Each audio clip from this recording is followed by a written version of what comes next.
And welcome back to our coverage of the Mackinac Policy Conference. I'm Christy McDonald. We're glad that you're joining us.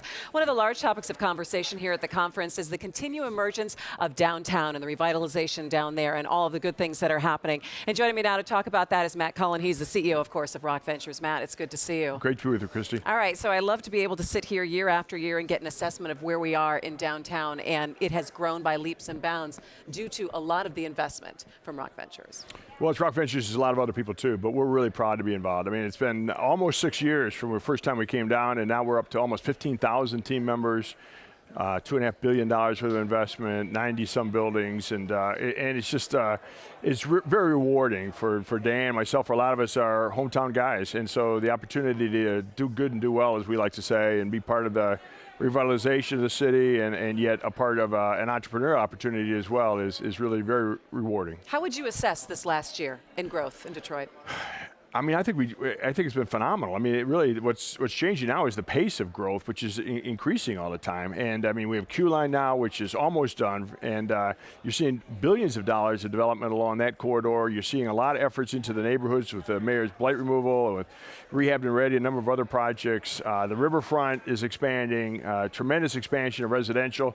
Nike store, I mean, you know, who'd have thought we'd have a Nike store downtown, right? So, I mean, really, across all of the corridors of industrial, office, residential, retail, tremendous growth and really primed for even more coming up. You know, I think it's really amazing when you take a look at the investment that is down there and from your company and all sorts of others, and we look at how you go about making those investments and what kind of strategic planning goes into saying, all right, well, this is the next building that we're going to go after and we're going to develop for a specific use.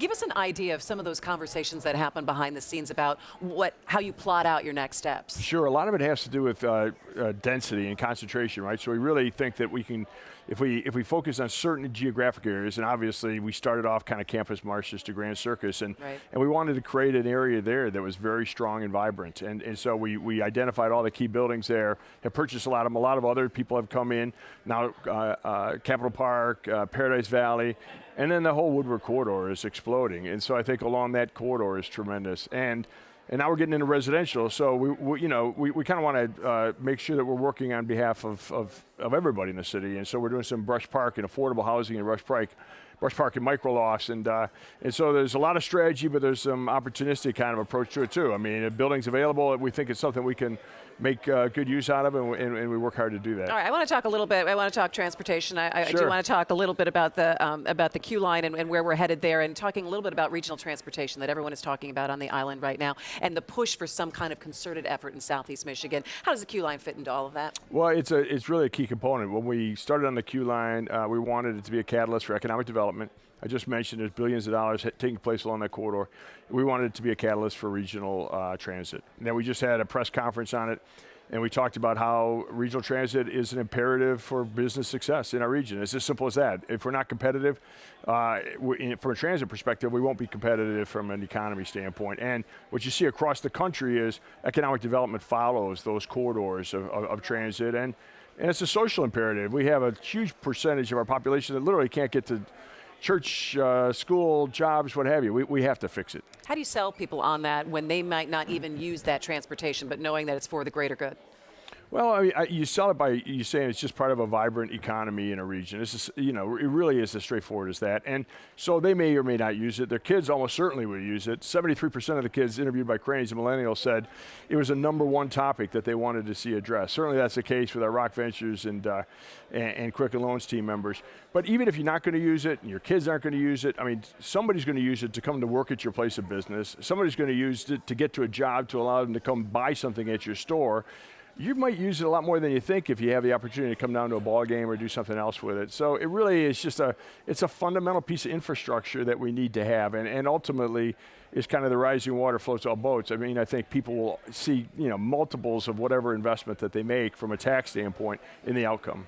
I want to talk a little bit about retail, and we talked about a lot of businesses are locating downtown and filling a lot of the space that you have. How difficult still is it for retail to get a foothold in downtown Detroit? Well, it's been really difficult, but it's changing. I mean, I think we're seeing more all the time, and it typically starts with restaurants, and you've seen the explosion of great restaurants. And then the retailers follow, and you see guys like Moose Jaw and Nike and John Varvatos and all of the great places in Midtown with Shinola and Carhartt and so on.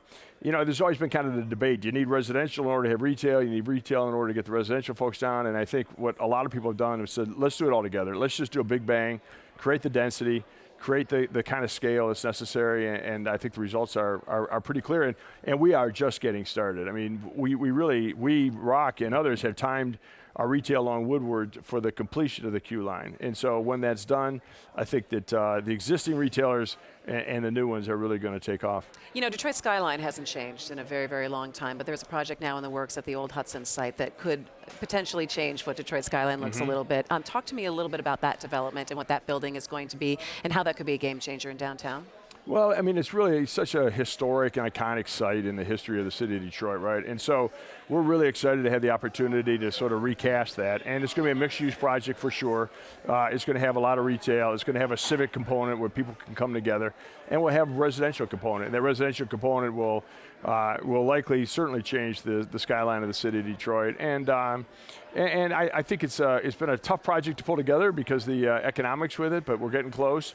And we're really excited about the difference it's going to make in the heart of downtown. I mean, it's kind of like the missing tooth, you know, it just sits there right now, and it needs to be filled with the right kind of use, and we're going to put that in place. It feels like that you've moved so much. There's been a lot of growth, and there's been a lot of development. One place that it feels like there's been a little bit of a wall, there's been some sticking point now, is talking about bringing Major League Soccer to downtown Detroit, and specifically looking at the Wayne County Jail site that is unfinished and sitting there. What have the negotiations been like in the last couple of weeks, talking with the county about what kind of money it would take to secure that site and to help them offload what they need to do in bringing another justice facility to a different part of the city? Sure. Well, I mean, I kind of recast it away from a negotiation and instead to an information gathering kind of stage.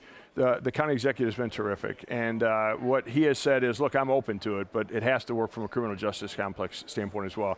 So we are embarking on a study to understand what it would cost to finish the jail where it's at and to rehab the court, which would be necessary for that to be successful.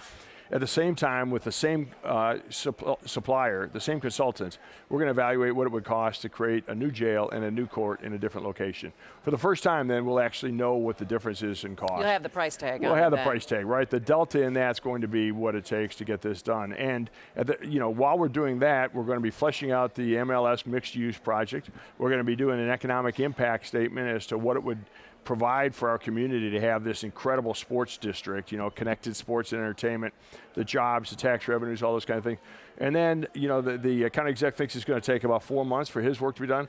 We'll all be done at the same time. Everybody will have all the information, kind of cards up on the table. And I think, you know, he'll make the right call. And I think the people of Wayne County and our community will have the opportunity to understand all the pros and cons. And we're very confident that it's going to come out that the proposed mixed-use MLS stadium is the right one.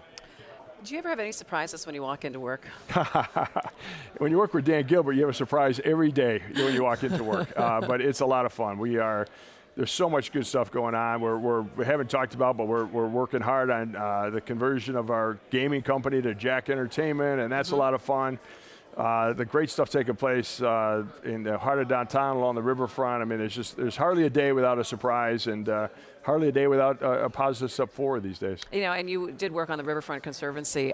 So to be able to see a lot of these pieces come together in the last 10 years, how would you characterize the way the city has changed? I mean, it's unbelievable. I started as a chair of it Conservancy 13 years ago, still hold that role, and I'm really just honored to do it. I mean, and the transformation has been unbelievable. And it's a physical transformation. We always knew it would be. We create a place for people to go. It creates a foundation for economic development. There's probably 500 condo units under construction now and thousands more to come. And maybe the most profound thing is it creates a place in our community where everybody comes together. Everybody from our region, every social demographic, racial characteristic, everybody comes together, baby carriages, walking dogs, hand in hand, and it's really cool. And it changes the way I think people feel about our community and ultimately the way they interact with each other. All right, Matt Cullen, the CEO of Rock Ventures. Thanks so much for joining me. Absolutely, Christy. Thank you. And we'll be right back. Stay with us.